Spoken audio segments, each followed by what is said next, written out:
Assalamualaikum warahmatullahi wabarakatuh. Kita bertemu lagi di dalam program Forensik Al-Quran episod kedua. Jadi pada program Forensik Al-Quran episod kedua ini kita masih lagi bersama dengan Al-Fadhil Ustaz Muhammad Taqiyuddin Abdullah. Assalamualaikum Ustaz. Waalaikumsalam warahmatullahi wabarakatuh. Apa khabar Ustaz? Sihat? Baik, alhamdulillah. Alhamdulillah. Ayuh. Alhamdulillah Ustaz. Pada minggu lepas kita dah berbincang ataupun berdiskusi panjang berkenaan dengan template-template khalifah, dan juga kita telah menyentuh tentang Adam, Iblis dan Malaikah melalui pada ayat Al-Quran surah Al-Baqarah ayat ke-30 sampai ke-37. Jadinya hari ini Ustaz, episod kedua kali ini kita akan beralih kepada halaman seterusnya Ustaz. Halaman ke-7. Ketujuh ayat.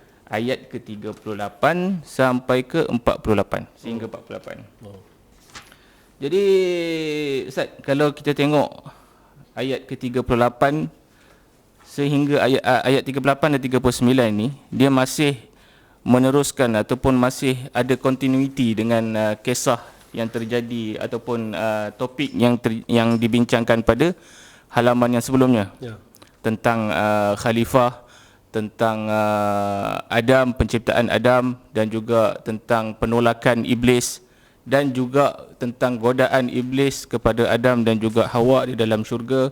Dan pada ayat ke-38 halaman ke-7 ini Allah menceritakan bagaimana selepas Adam digoda dan Adam termakan godaan itu.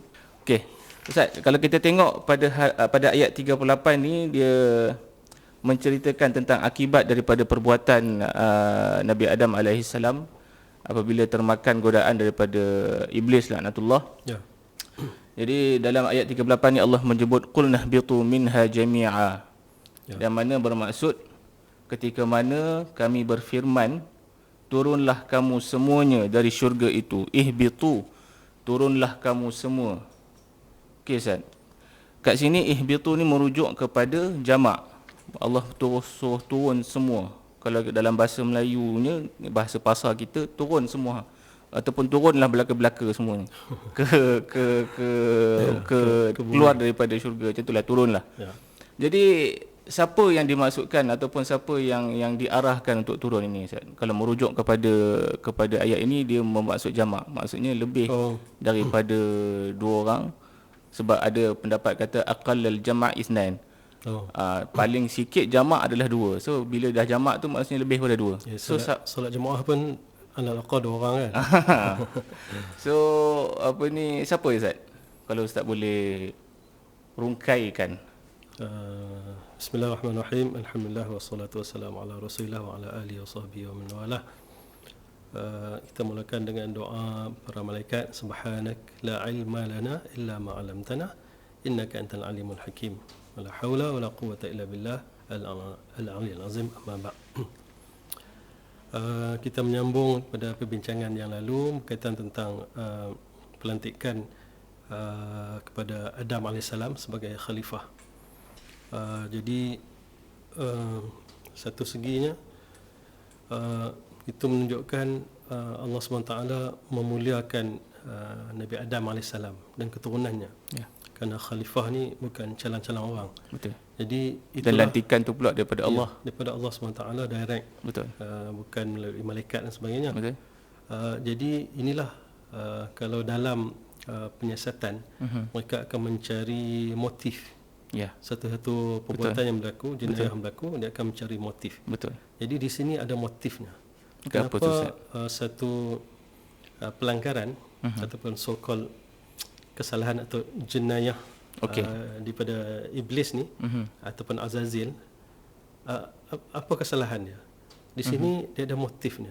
Kesalahan dia adalah dia takabur, kemudian dia dengki. Yeah. Dia ada envy, ada perasaan macam sakit hati ya. Apa sebab? Sebabnya ini. Sebabnya adalah perkataan khalifah tu. Inni ja'alun fil ardi khalifah. Aku nak jadikan ke atas bumi ni sebagai satu khalifah. Khalifah ni satu jawatan yang Allah memuliakan hamba Allah ni. Jadi itu menjadi motif kenapa berlakunya action daripada reaction. Sebab menjadikan musabab berlakunya perasaan dengki, dendam, marah dan sebagainya daripada iblis laknatullahi alaih. Okey. Kemudian yang Ustaz sebut tadi tentang penurunan kan. Ya. Al-hubut ni dia ada sedikit perbezaan dengan an-nuzul, turun. Okey. Kalau nazala dia turun tangga, action. Okey. Action fizikal atau hissi. Tapi hubut ni kalau dalam bahasa Arab dia boleh digunakan untuk hissi, action, fizikal, dan dia juga boleh digunakan pada yang metafizik ataupun yang non fizikal ataupun emotional. Macam turunnya suhu disebut hubut. Kemudian mendarat disebut hubut, habata at-ta'irah, jadi at-ta'irah qad habatat turun kan. Jadi hubut at-ta'irah. Itu juga ruh ma'nawiyah. Ruh ma'nawiyah ni maksudnya semangat. Semangat dalam tentera misalnya. Bila dibagi psikologi war, war. Jadi kadang-kadang pasukan yang musuh tu dia boleh jadi turunnya roh maknawiyah ataupun semangat dia. War. Jadi itu dia makan hubut asy'ur. Oh, dia tak pakai nuzul kat situ? Tak pakai nuzul. Itu perbezaan dia. Jadi qul nahbitu, kami berkata ihbitu, itu amar. Amar ni perintah. Allah perintahkan. Perintahkan supaya kepada beberapa entiti. Yang pertamanya adalah Adam AS bersama companion dia, kekasih dia, sahabat dia, isteri dia. Itulah Siti Hawa. Hawa kan, Hawa daripada perkataan hayat. Kemudian yang ketiganya tu pastilah iblis lah. Dia ni watak yang paling pertama sekali yang diusir lah. Iblis laknatullah alaih. Dan qila al-mufassir mengatakan ada satu lagi watak, iaitu hayyat, al-hayyat ataupun al-hayyah.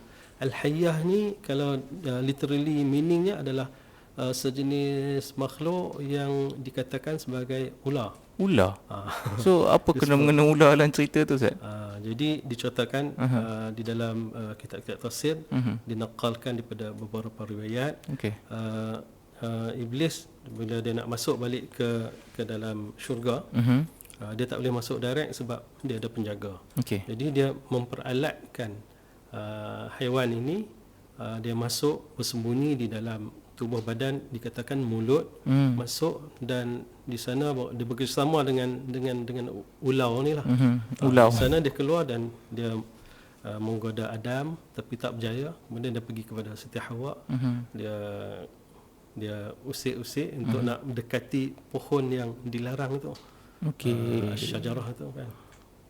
Jadi itulah yang berlaku, dan itu bukan kita kata sebagai satu kealpaan lah. Sebab dalam kehidupan yang tidak ada regulation, tidak ada kehidupan macam kita di dunia ni kan. Jadi itu dia punya motif. Motif orang kata apa forensik. Dia punya motif adalah daripada perasaan dendam, cemburu kepada lantikan khas. Kita boleh kata lantikan khas Betul. Lantikan khas yang dilantik sendiri oleh Allah Subhanahu Wa Taala. Ya, betul Ustaz. Mengulang lagi apa yang disebut pada siri yang sebelum ni kan. Jadi kecemburuan, kedengkian dan sakit hati yang si hamba Allah ni bukan setakat semasa Adam AS dan Siti Hawa masih hidup, tapi setelah itu kepada anak cucu Adam juga dia ada perasaan dengki, cemburu, sakit hati, dendam, marah, dan sampailah pada hari kiamat. So maknanya kalau kita faham betul pada ayat ni, orang kata apa, tugas utama ataupun diorang punya main target diorang adalah untuk mewujudkan was-was ataupun menggoda keturunan Adam ni bukan yang menakut-nakutkan kita jadi Pontianak apa semua tu. Oh, bukan. So tugas utama dia Itu kalau ikut ayam itik dia lah. so kalau kita faham kalau sebab orang kata apa, kita biasa kita dengar jin dengan syaitan ni di alam Melayu adalah benda-benda tu lah yang menakut-nakutkan kita nak masuk hutan apa semua yang menjelma macam-macam tu. Tapi kalau kita faham betul-betul manual ataupun panduan Al-Quran ni, dah sebut dah tugas utama dia adalah untuk menyesatkan ataupun memesongkan, menggelincirkan keturunan Bani Adam ni. So ini kita punya kita punya pegangan kita. So kita kena jaga-jaga daripada ini. Betul Ustaz. Jadi ayat tadi Al-Ma'arij bin Adam Allah Ta'ala innahu lakum aduwwum mubin. Jadi sekali lagi penegasan, Allah tegaskan innahu, dia tu iblis dan syaitan, lakum aduwwum mubin, adalah musuh nyata kamu. Diulang lagi, diingatkan lagi. Seperti mana yang disebut dalam ayat yang kita bincangkan ni. Ihbitu ba'dukum li ba'din adu. Jadi relationship, kita punya communication kita dengan yang dia makan iblis ni, yang kita tak nampak ni, yang kadang-kadang kita lupa kata dia ada. Jadi dia punya communication dia, kita mesti communicate sebagai musuh yang paling utama, top. Okey. Ustaz, saudara bukan musuh saya. Okey. Orang ni bukan musuh saya. Golongan ni bukan musuh saya. Bangsa ni bukan musuh saya. Kita semua adalah Bani Adam. Tapi musuh kita adalah Iblis. Allah dan dia punya tentera dia, yang dalam beberapa ayat diceritakan inilah yang mencuit ini untuk bergaduh dengan ini kata ini pisahkan di antara ini dengan ini, di belakang dia kerja dia lah. Ini kerja dia lah.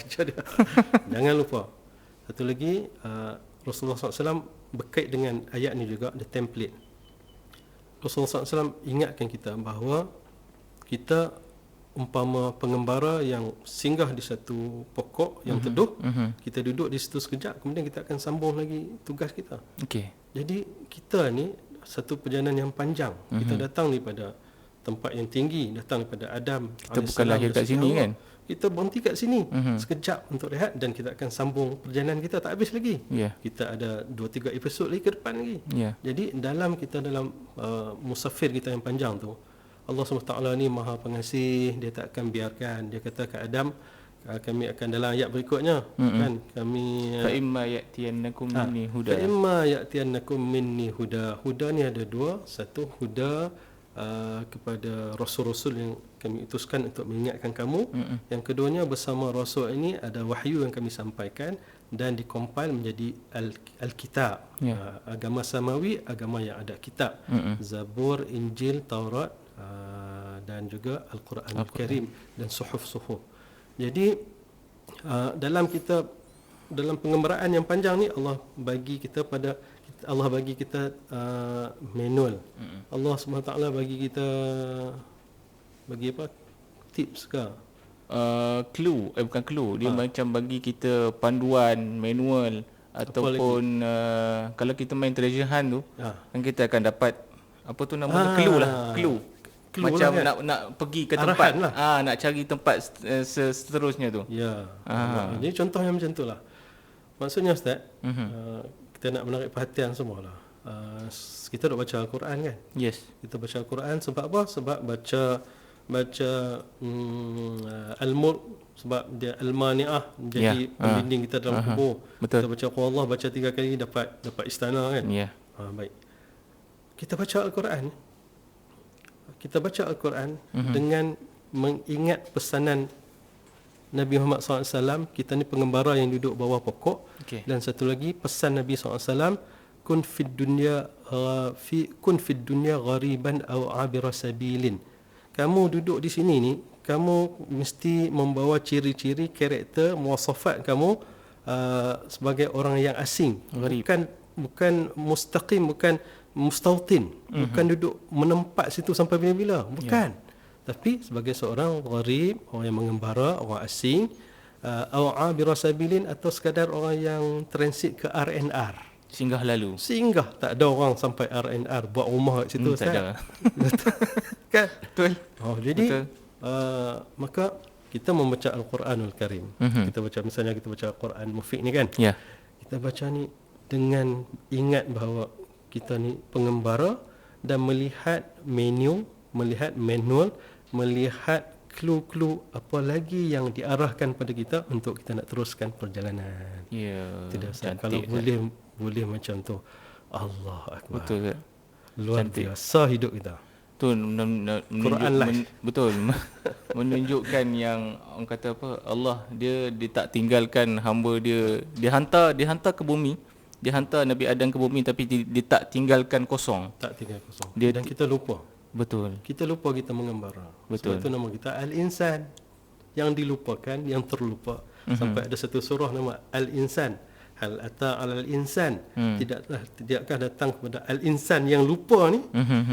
Hinu minad dahri, satu ketika daripada satu masa, lam yakun syai'an madhkura, dia tidak menjadi satu-satu yang disebut-sebut yang bermakna pun kan. Cantik, Ustaz. Alhamdulillah. Cantik. Jadi kita baca Quran lepas ni kena ingatlah kita traveller. Dia lebih kurang macam ni lah. Macam kita membaca ni dalam keadaan kita mencari-cari jalan seterusnya. So kita jangan baca seolah-olah kita dah tahu semua benda lah. Ya, kita tak baca kitab ni sebagai aspek sejarah dia saja. Betul. Ataupun kita nak membaca fadilatnya saja. Ataupun kita nak membaca untuk pahalanya saja. Tapi sebab mesti ada hikmah kenapa dia sebut sejarah-sejarah. Betul, Ustaz. Kaum-kaum dulu dalam Quran kan. Betul. Macam bukan dia cerita kosong-kosong. Betul. Subhanallah. Macam yang disebut, Ustaz, kalau kita belik daripada page ni, Allah ada sebut tentang sejarah satu kaum ni. Satu kelompok manusia ni, Allah sebut dalam ni. Sejurus selepas Allah bagi template tentang khalifah. Ya. Allah sebut tentang satu kaum ni, iaitu Bani Israel. Saya rasa ini antara kaum yang pertama disebut dalam susunan mushaf ni lah. Betul, Ustaz? Betul. Kaum yang pertama disebut dalam susunan mushaf selepas template. First Allah sebut tentang orang-orang yang bertakwa, lepas tu Allah bagi contoh orang kafir, lepas tu Allah bagi contoh orang munafik macam mana dengan perumpamaan dia apa semua. Lepas tu Allah bagi berita, Allah terangkan apa berita gembira yang akan dapat orang-orang yang beriman yang akan dapat. So lepas tu Allah ceritakan pula tentang penciptaan Adam dan juga karakter-karakter makhluk-makhluk yang ada di sekeliling kita, malaikat, iblis. Dan selepas itu continuity-nya Allah sebut tentang satu bani ni, Ustaz. Satu kata apa, satu tribe ataupun satu keturunan ni yang diberi nama Bani Israel. Pada pendapat Ustaz lah, apa signifikan ataupun orang kata apa relevance selepas kalau kita tengok ada continuity ke antara orang kata apa ayat-ayat yang sebelum ni? Kita tengok balik lah kan. Bani Israel, Bani ni abna' lah, Bani kan. Sekarang pun digunakan perkataan Bani. Bani ni anak-anak. Dalam bahasa Ibrani pun disebut Bani juga. Tapi ejaan dia BNEI, Benai Israel. Jadi ada persamaan sikit sebanyak, termasuklah tulisan-tulisan Ibrani dengan tulisan Arabi. Ni macam alif dia orang sebut alif, kalau ba dia orang sebut bet. Ini dalam dia orang punya dalib, macam dalib. Panjang. Dalam dia punya huruf tu. Okey. Jadi pronunciation dia. Cuma bahasanya berbeza. Baik. Bani anak. Israel siapa? Israel adalah Yaqub. Nabi Yaqub. Bila kita sebut Bani Israel ni, ini anak cucu keturunan Nabi Allah Yaqub alaihissalam. Yaqub bin Ishaq. Ishaq bin Ibrahim. Ibrahim bin Ad bin Udad bin Ilyas bin Ilyasa bin Humaysa bin Nabits bin Nafiq bin Arfashat, dan dia pergi kepada Sam bin Nuh. Jadi keturunan Nabi Yaqub ni Nama dia Bani Israel. Dan dia adalah Ibrahimite.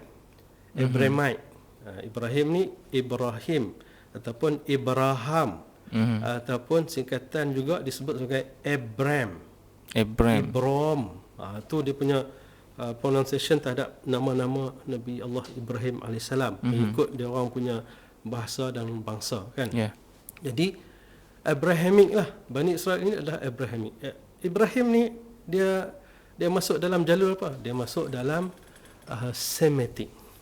Semitic apa? Keturunan Sam.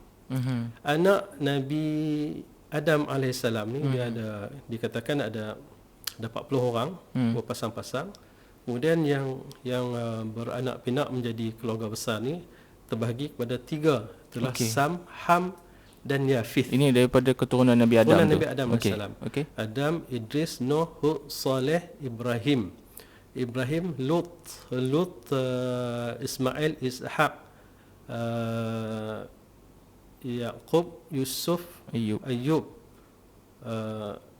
Shu'aib, Musa, Harun, Zulkifli, Daud, Sulaiman, Ilyas, Ilyasa, Zakaria, Yahya, Isa. Semua tu daripada Yaqub sampai kepada Nabi Isa alaihissalam, semuanya adalah nabi-nabi Bani Israel, anak cucu Nabi Yaqub. Jadi memang satu keturunan yang dominan. Pengikutnya semuanya adalah Bani Israel. Bila disebut dalam Quran Bani Israel ni adalah kaum Nabi Isa alaihissalam, Bani Israel. Kaum Nabi Musa alaihissalam, dakwah dan juga kitab diturunkan kepada Bani Israel. Kaum Nabi Musa adalah Bani Israel. Kaum Nabi Yusuf, Bani Israel. Jadi mana-mana nabi-nabi dalam Bani Israel itu, kaum dia adalah Bani Israel. Bani Yaqub lah. Sampai kecuali Nabi akhir zaman saja tak masuk dalam Bani Israel. Dia Bani Arab. Nabi akhir zaman. Nabi akhir zaman Muhammad. Walaupun mereka bercita-cita, kalau boleh Nabi akhir zaman ni pun istimewa jugalah macam kami lah. Betul. Bani Israel lah. Betul. Mana boleh Arab. Masa tu Arab bukan ada apa-apa. Semuanya berkaki ayam, semuanya dikatakan tidak ada, tak civilized lah. Sebab sistem masyarakat tu yang wanitanya boleh berkahwin dengan ramai orang. Kemudian dia ada wa'dul banat, kalau lahirnya anak perempuan ditanam hidup-hidup. Sebab apa? Sebab dia lambang memalukan keluarga. Sebab anak perempuan ni nanti dia akan dijadikan ini, dijadikan itu. Suasana masyarakat pada Arab jahiliah tu. tu. Arab. Tengok Allah lantik Nabi akhir zaman daripada bangsa yang tak dibagi tapi Ustaz, langsung. Tapi Ustaz, difahamkan yang keturunan Bani Israel ni, diorang dah dapat tahu awal sebelum kelahiran Nabi Muhammad ni tentang akan lahirnya satu Nabi yang bukan daripada keturunan diorang sendiri. Betul ke Ustaz? Kisah kelahiran Nabi Muhammad SAW ni ada termaktub dalam kitab-kitab sebelumnya. Ada termaktub dalam kitab Taurat yang asal. Taurat ada yang termasuk, asal. Disebut dalam kitab Injil yang asal. Dan disampaikan oleh Nabi Isa alaihissalam. Nabi Isa dia bertutur dalam bahasa Aramaic, Suryani. Bukan Hebrew, bukan Ibrani, bukan juga Greek. Tapi kitab yang ada yang dinisbahkan kepada Nabi Isa ataupun disebut sebagai Kristian itu, Masihi. Kitab dia yang paling lama sekali, dia ditulis disalin dalam Greek, bahasa Greek. Kemudian diterjemahkan dalam bahasa Hebrew. Tapi Injil yang asal adalah dalam bahasa Suryani, Aramaic. Baik. Nabi Musa alaihissalam, kitab Taurat yang asal memang dalam bahasa Ibrani. Kemudian diterjemahkan dalam bahasa Greek, kemudian dalam bahasa-bahasa yang lain dalam bahasa Inggeris. Jadi perjalanan dia tu yang bertukar daripada satu bahasa ke satu bahasa. Jadi mengikut surah As-Saff, Ya'ti min ba'di ismuhu Ahmad. Nabi Isa dan sebut dalam surah As-Saff, akan datang selepasku seorang yang bernama Ahmad. Ahmad itu Muhammad, daripada word yang sama, iaitu yang terpuji. Dan diterjemahkan dalam di celah-celah kitab the New Testament, the Old Testament, disebut sebagai the Comforter. Istilah asal tu saya tak ingat. Ini yang dah diterjemahkan. Dan itu dah diterjemahkan. Itu pun dirubah daripada perkataan yang asal. Kalau kita tengok yang asal, mungkin kita akan menemui perkataannya tu. Perkataan Ahmad ataupun dalam bahasa Ibrani, maksud dia adalah Ahmad, yang terpuji, yang dipuji adalah Muhammad. Tadi Ustaz dah terangkan dia punya background sikit, dia punya orang kata apa, dari siapa itu Israel, orang kata apa, daripada keturunan Bani Israel tu macam mana.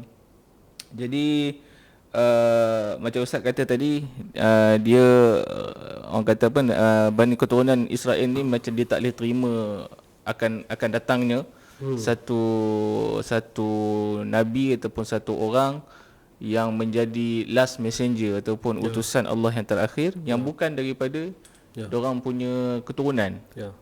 Jadi maksudnya kat sini yang dorang ni dah tahu awal. Maknanya pemberitahuan ni Allah dah letakkan dalam kitab-kitab dorang, kitab-kitab yang dorang pegang. Sebab kalau kita ikutkan daripada ayat ni, ayat Quran ni, yang membenarkanlah apa yang tu. Sebab dia kata kat sini,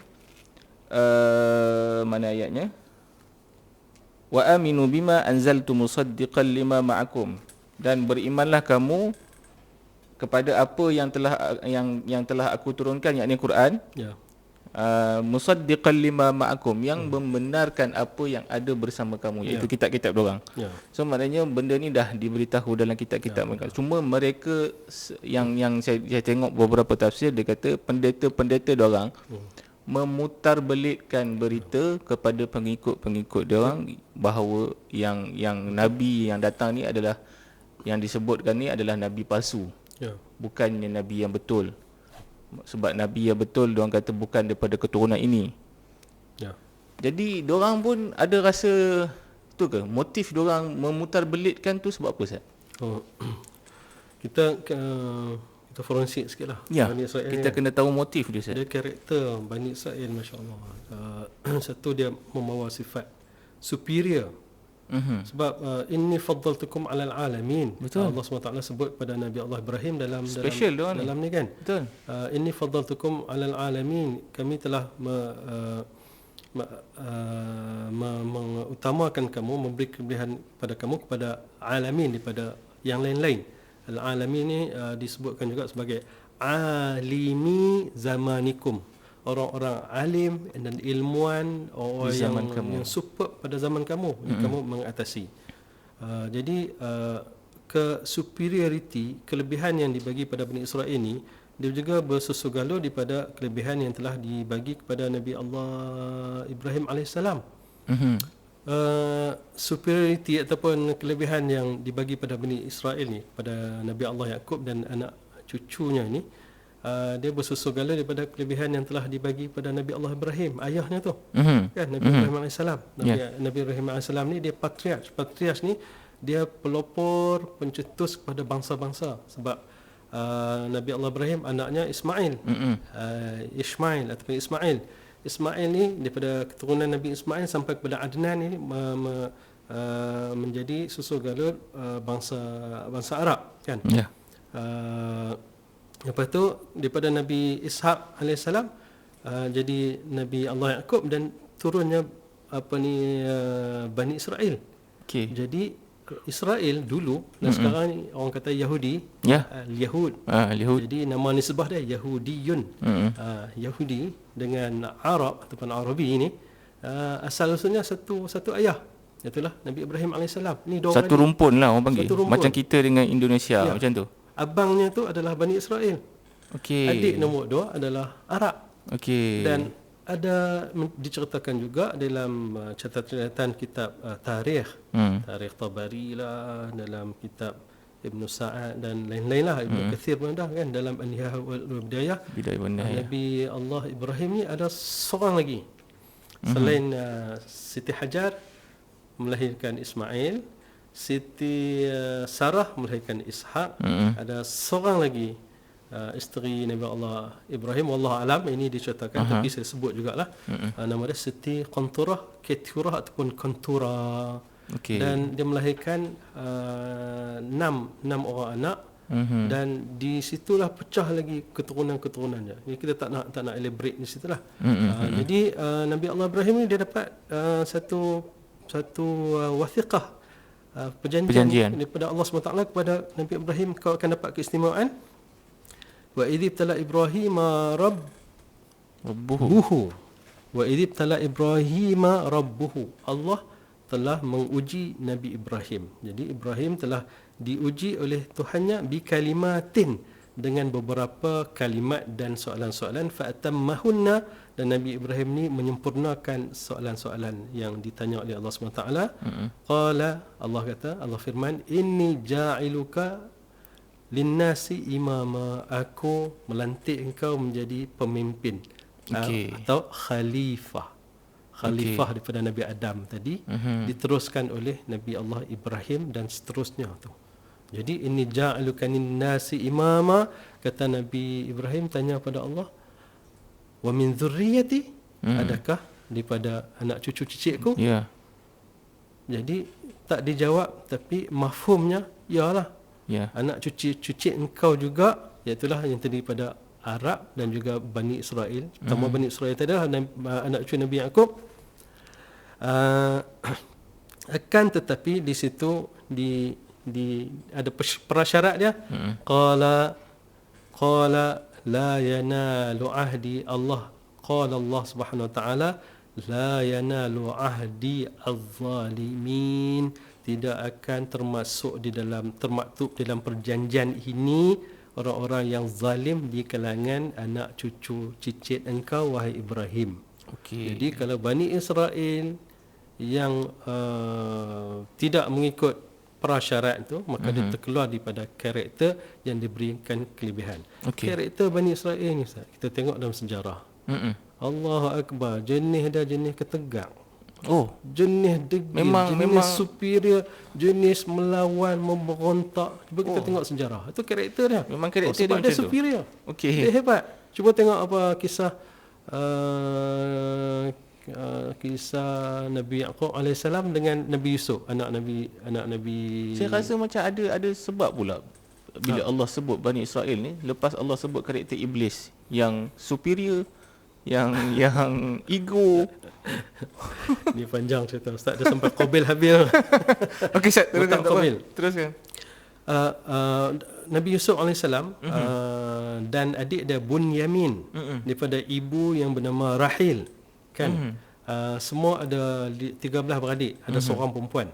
Ada seorang perempuan daripada kalangan 13 tu, ada seorang perempuan. Jadi yang lakinya adalah ada 12 orang, termasuk Bunyamin, termasuk Yusuf. Kemudian di dalam anak Nabi Yaqub ni ada satu yang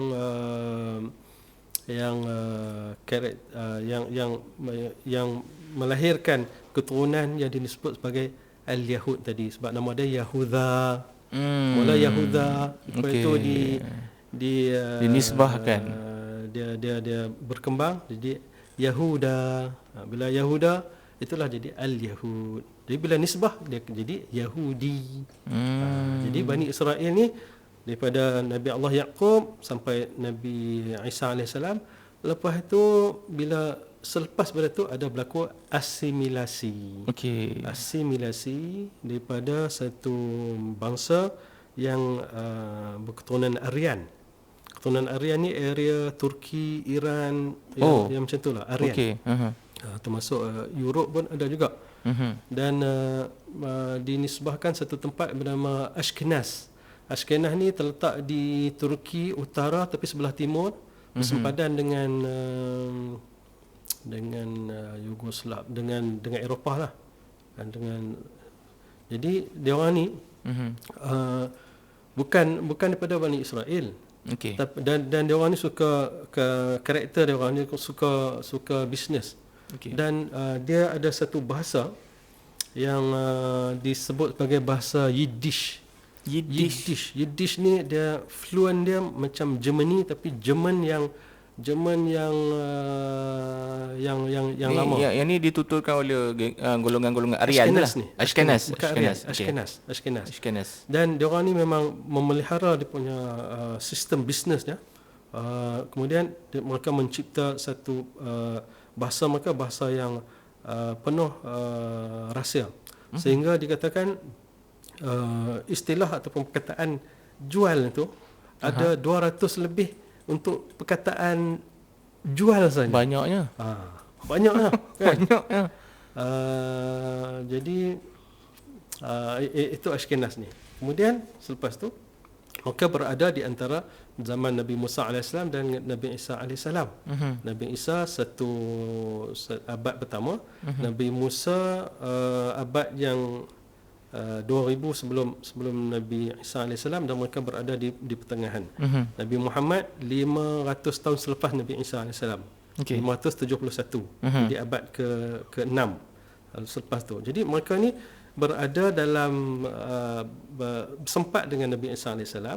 Lepas itu sampai satu ketika ajaran Nabi Isa AS terpaksa disembunyikan sebab ditekan oleh golongan Yahudi yang berkompromi dengan Romawi Greek, sebab Palestin pada masa itu sedang berada di bawah pentadbiran dan pemerintahan Rom.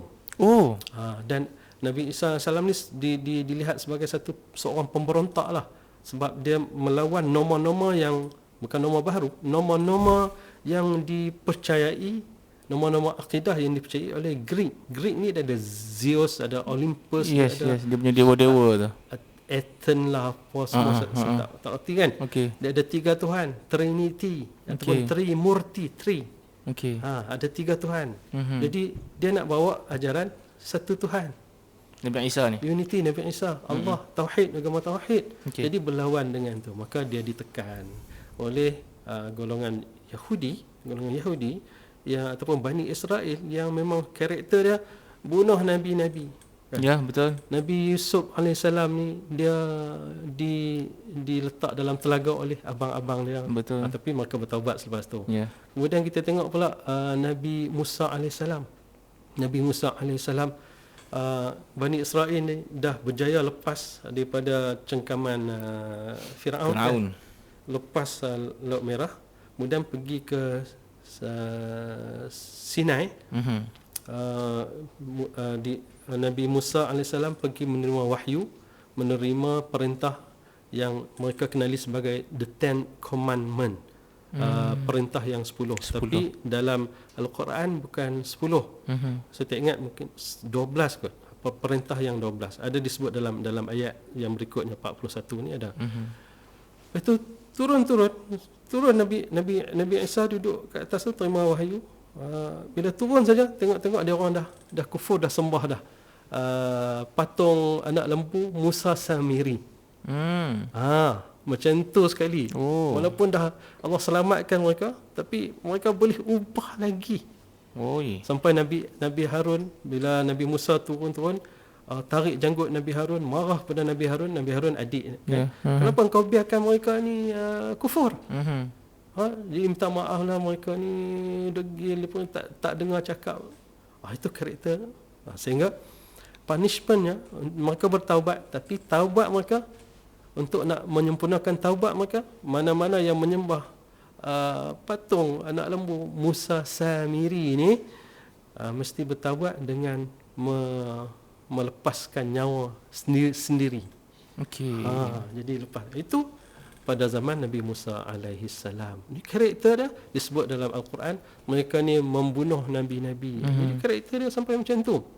Begitulah kita tengok juga dengan kisah-kisah Bani Israel pada nabi-nabi yang lain. Ini karakter mereka. Ustaz, sebelum kita tutup kita punya perbincangan hari ni, diskusi kita yang agak panjang ini, saya nak sentuh satu ayat dalam page ini, yang ayat ke-42. Wala talbisul haqqa bil batil wa taktumul haqqa wa antum ta'lamun. Allah sebut, dan janganlah kamu mencampur adukkan kebenaran dengan kebatilan, dan wataktumul haqqa, menyembunyikan kebenaran. Dan khitab ini masih lagi ditujukan kepada Bani Israel, dan Allah sebut jangan kamu sembunyikan kebenaran. Jadi kalau kita tengok, saya balik pada beberapa tafsir, ada menyebut apa kebenaran tu. Dan kebenaran itu yang ditafsirkan adalah akan datangnya satu hamba Allah yang dilantik akan menjadi Rasul terakhir daripada keturunan yang bukan daripada keturunan mereka, bukan daripada keturunan Bani Israel. Jadi mereka, kalau ikut kat sini, kalau ikutkan ni, Allah larang mereka sembunyikan. Maknanya mereka dah sembunyikan. So Allah larang. Maknanya diorang dah sembunyikan benda ni. Diorang dah sembunyikan kebenaran ni. So kenapa diorang sembunyikan kebenaran ni? Adakah diorang cemburu dengan diorang, macam Ustaz kata tadi, karakter diorang superior. Diorang tak boleh terima nabi-nabi lain yang kata yang akan lahir last messenger pula tu. Maksudnya lepas ni tak ada dah. So maksudnya the last messenger, nabi penutup ni, yang bukan daripada diorang punya keturunan. Adakah sebab itu yang diorang sembunyikan kebenarannya, ataupun sebab ajaran yang dibawa oleh nabi terakhir ni yang tak secocok, ataupun diorang tak sukakan ajaran itu? Tak usah komen. Berkaitan tentang kitman, al-kitman. Memang terbukti kan, dalam kita tengok dalam sejarah. Disebut dalam Quran ada beberapa tempat mereka menukar ayat, menukar perkataan. Itu statement dalam Al-Quran sendiri. Dan dalam ayat ni juga kan. Jadi apa motif mereka buat macam tu? Dua-dua sekali. Kerana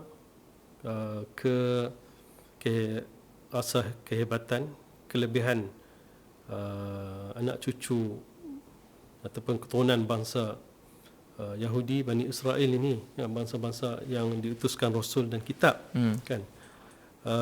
Yang satu lagi adalah kerana Nabi Muhammad SAW ini disebut dalam kitab-kitab mereka yang akan datang memurnikan ajaran mereka. Jadi Ahmad Didat ada sebut, ini istilah dia, Ahmad Didat. Dia kata, kamu sebut, dia bercakap dengan inilah, kamu sebut the Torah itu sebagai di Old Testament, kitab perjanjian lama, kan? Dan kamu sebut kitab Bible itu ataupun di Gospel itu sebagai the New Testament, perjanjian baru. Tapi kenapa kamu boleh terima di Old Testament, the New Testament, tapi kamu tidak menerima wahyu yang akhir, itulah Al-Quranul Karim, itu kitab wahyu dari Tuhan yang sama, daripada pada Rasul yang diutuskan, membawa the Final Testament. Jadi sepatutnya mereka datang, semua Bani Israel dah dibagi preempt, awal-awal lagi dibagi tahu akan datang selepas ni seorang Rasul yang akan membawa ajaran yang sama, itulah ajaran Tauhid, kan, dengan syariah Muhammadiyah, Islamiyah, kan. Jadi lepas ni pas pattern tu kepada Muhammad, dan kamu kena ikut Muhammad sallallahu alaihi wasallam. Nabi Muhammad sallallahu alaihi wasallam. Jadi mereka tak boleh menerima kebenaran ini. Sebab itu apabila Rasulullah SAW dalam umur dia beberapa tahun, dia pergi, baginda pergi berniaga, kan, mengikut Abu Talib, singgah di satu tempat, nama dia Busra, padrinya nama Buhaira ni, tengok tu dia nampak rombongan ni ada awan sedang menaungi rombongan tu. Kemudian bila sampai, dia tanya Abu Talib, ada tak lagi orang yang tak masuk ke sini? Kata semua dah turun dah. Ada kot yang masih belum lagi. Dan last sekali Abu Talib beritahu, kata, memang ada seorang budak aja. Budak aja duduk teduh tepi itu. Panggil budak tu. bila panggil, dia tengok Allah Akbar, dia bagi tahu Abu Talib, dia pesan, kamu jaga budak ni.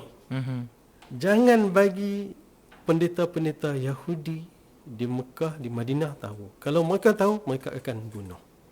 Jadi dia ahlul kitab, orang yang membaca kitab, dan orang yang mungkin beriman kepada Allah yang Esa, monoteism. Betul. Kan? Betul. Jadi dia bagi tahu yang ini sebab apa? Sebab dia dah tahu dah, dicerita dalam kitab dia, Nabi akhir zaman ni bukan daripada bangsa Bani Israel. Kalau mereka tahu, mereka akan bunuh. Jadi maknanya diceritakan secara detail lah. Kalau macam tu gaya Padri Buhaira tu boleh kenal karakteristik Nabi Muhammad waktu kecil tu, maksudnya dalam kitab-kitab diorang ni secara detailnya dah diterangkan. Ya, disebut dalam Al-Quran, ya'rifuna kama ya'rifuna abna'ahum. Mereka mengenali sebagaimana mengetahui kitab itu, sebagaimana mereka kenali secara detailnya anak-anak mereka sendiri. Mereka sebab tu nama ahlul kitab. Orang yang mahir tentang kitab. Kitab ni sama ada kitab-kitab booklet dan ada juga suhuf. Ada manuskrip. Yang tu banyak. Jadi perancangan untuk membunuh ataupun nak menindakkan kelahiran Nabi daripada Bani Arab ni dah berlaku. Ya. Sebelum kelahiran Nabi pun. Ya. Kalau tak salah saya lah. Abdullah dinamakan sebagai zabihah ataupun ganti daripada sembelihan nazar, sebab Abu Abdul Muttalib nak melepaskan daripada sumpahnya. Dia kata, aku akan melepas, aku akan kalau dapat anak lelaki, aku akan bunuh anak lelaki ni. Dia sumpah. Sebab tu Abdullah Abdullah berkahwin dengan Siti Aminah binti Wahab. Kan. Dia pergi berziarah ke Madinah untuk bertemu dengan kaum keluarga dia, Bani Sa'ad. Bani Najjar, Bani Najjar. Jadi bila sampai di sana, balik daripada situ, dia jatuh sakit dan meninggal. Dan dikatakan antara sebab musabab Abdullah ni sakit sebab diracun oleh orang Yahudi yang ada di Madinah untuk menindakkan kelahiran tu. Kerana mereka detect Nabi akhir zaman ini daripada susul galur ini, daripada Abdullah bin Abdul Muttalib bin Hashim bin Abdul Manaf, yang Aminah binti Wahb bin dia cantum kepada Hashim bin Abdul Manaf bin Qusay bin Kilab bin Murrah bin Ka'ab ini. Masya-Allah. Daripada susul galur ini akan lahir seorang Nabi. Jadi mereka buat konspirasi, dan ternyata Abdullah sakit dan meninggal, dan mereka ingat mereka dah berjaya, tapi wa makaru wa makarallah, Allah lebih bijak. Pada masa itu Nabi Muhammad SAW dah ada dalam kandungan Siti Aminah, saya tak ingat 3 atau 6 bulan macam tu dah ada. Bukan cap ayam punya perancangan lah maknanya, Ustaz. Ini diorang punya perancangan ni maksudnya dia detail dengan keturunan dia kaji apa semua, bukan cap-cap ayam punya. Kita cerita sejarah lah. Kita tak nak cerita ke depan lagi lah. Betul, tapi saya nak sambung di sini. Rasulullah SAW kata, aku lahir daripada satu keturunan yang mulia, daripada nikah. Aku tidak dilahirkan daripada nikah jahiliyah. Nikah jahiliyah maksudnya nikah yang syar'i daripada nenda-nenda lah.